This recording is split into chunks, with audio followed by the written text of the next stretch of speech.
uncertain future for islanders who survived Tongan eruption. The third explosion they heard sent everyone on Mango Island running. Wellington, New Zealand. The first two booms from the volcano were scary enough, but the third explosion was immense, sending everyone from the village running from their homes in a reaction that would save all but one of their lives. Even now, more than 5 weeks later, the children from Mango Island still often run or cower when they hear a thunderclap or loud noise. The small island in Tonga was one of the closest places to the January 15 South Pacific volcanic eruption, an event so massive it sent out a sonic boom that could be heard in Alaska and a mushroom plume of ash that was seen in startling images taken from space. On Mango Island, every single home was destroyed by the tsunami that followed. All 62 survivors were rescued by boat and moved to Tonga's capital, Nuku'alofa, where they have been living together since in a church hall.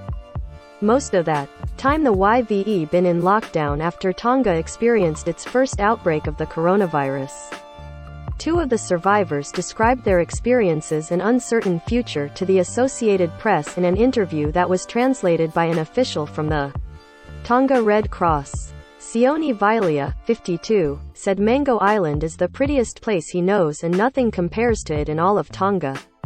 Just 14 families lived on the island, he said, all of them close together in a single village. Each family owned a small, open-sided boat and each morning the weather was favorable, they would go onto the ocean to catch reef fish, snapper, octopus and what they couldn't eat themselves they would take to the capital to sell, getting enough money to buy food and other necessities. For those fortunate enough to have a decent-sized engine on their boats, it was a 6-hour return journey to the capital, but it could take double that time for those puttering along on 15. Mango Island is a little over 20 miles, 32 kilometers, from the Hunga Tonga Hunga Ha'apai undersea volcano, which back in late 2014 had rumbled to life, creating a small, new island and briefly disrupting air travel in a series of eruptions. But those were nothing compared to the scale of eruption that took place on that Saturday evening in January. When the islanders heard the third massive boom, they began running from their low-lying village up a nearby hill, the highest point on Mango Island.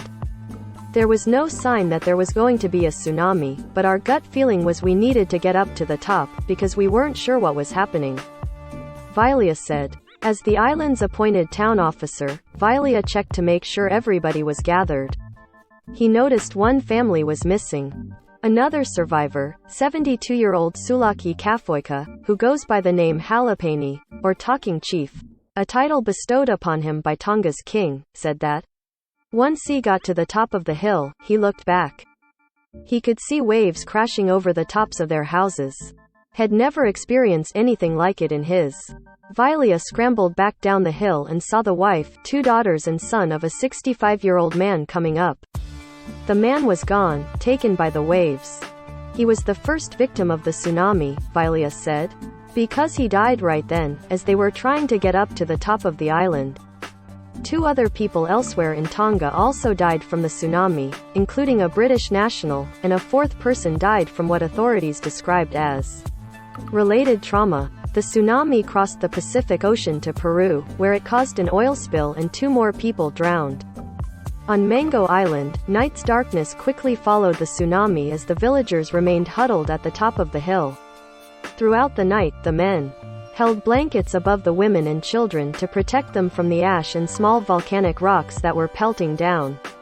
The tsunami had cut off all phone and internet connections, and they were alone and isolated. When dawn broke, they walked down the hill and found the body of the drowned man. Amid the wreckage, they found a small shovel and an axe. They dug a grave, a process that took much of the day after they hit rock about 1 meter, 3 feet down. All of their boats were wrecked and they had almost no food. After searching the village, they found 2 small bags of rice, which they cooked for the children, Vilia said. The adults ate nothing that day, or the next, as they waited. Finally on Tuesday morning, a boat arrived from a neighboring island to check on them. Their neighbors had brought with them some cassava, a root vegetable, and a bunch of plantains, which are similar to bananas. They cooked it and it was the best meal, said Vilia. On a normal day, you wouldn't call it a good meal. But on that Tuesday, it was very special. The next day, they were all transported to the nearby island of Nomuka and then a few days later to Nuku'alofa, the capital, where they have been living since. None of them have been back to Mango Island. Until Sunday, they were in lockdown after the outbreak of the virus, which was likely brought in by foreign military crews delivering vital aid. The survivors say it has been difficult for them over the past few weeks as they deal with the trauma and the lockdown restrictions, but it has helped immensely that they have all been living together and have been able to comfort one another. They've benefited from the clothes, food and money that have been donated by people from around the world. What happens next remains uncertain. As town officer, Vilia has been meeting regularly with Tongan officials but said the final decision of whether they will be able to return and resettle Mango Island rests with Tonga's government and the monarch, King Tupou VI. The survivors hope they will get a decision within the coming weeks. Vilia said the people of Mango Island are split, with some wanting to return and others happy to start life afresh in Nuku'alofa or elsewhere. He said it is his duty to support whatever his people want. Halapani said he has mixed feelings. All the good things that he enjoyed in life were on Mango Island, but he also worries that the volcano could erupt. Vilia is more emphatic. He wants to return to Mango Island, where life can be hard but where you own your time and share everything with your neighbors. Where you wake up in the morning and jump on your boat to fish.